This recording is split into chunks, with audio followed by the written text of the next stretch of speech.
మనం ఒక కొబ్బరికాయ శివాలయానికి పట్టుకెళ్ళాం అనుకోండి, ఆ కొబ్బరికాయ కొట్టి 2 చెక్కలు ఈశ్వరుడికి నైవేద్యం పెట్టి మనకి ప్రసాదంగా సగం ఇస్తారు. ఓ కొబ్బరి చెక్క ఇస్తారు, కాసిన అరటిపళ్ళు ఇస్తారు. ఇస్తే వాటిని తిన్నగా ఇంటికి తెచ్చుకోకూడదు. శివుడి యొక్క నిర్మాల్యాన్ని, ప్రసాదాన్ని విడిచిపెట్టేయకూడదు. చాలా మంది తెలిసి తెలియక ఒక మాట అంటుంటారు, శివాలయం నుంచి ప్రసాదం తెచ్చుకోకూడదు అంటుంటారు.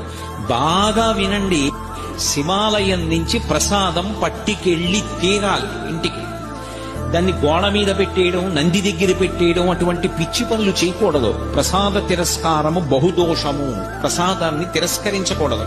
అందుకే అన్నవరం సత్యనారాయణ స్వామి కథలో ప్రసాదాన్ని తీసుకోకుండా ఆ పిల్ల భర్తని చూడ్డానికి వెడితే పడవ మునిగిపోతుంది. ఒక కథలో ఏమిటి, ప్రసాదం తినకపోతే పడవలో ముంచేసేటంతటి పైశాచికవాదా పరమేశ్వరుడు? అంత పైశాచిక మనస్తత్వం ఉన్నవాడా? కాదు. ప్రసాదము అంటే అనుగ్రహము.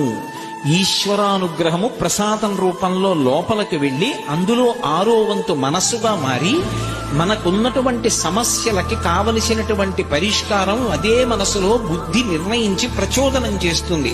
ఆ ప్రసాదం లోపలికెడితే సమస్యకి పరిష్కారం లోపల పుడుతుంది.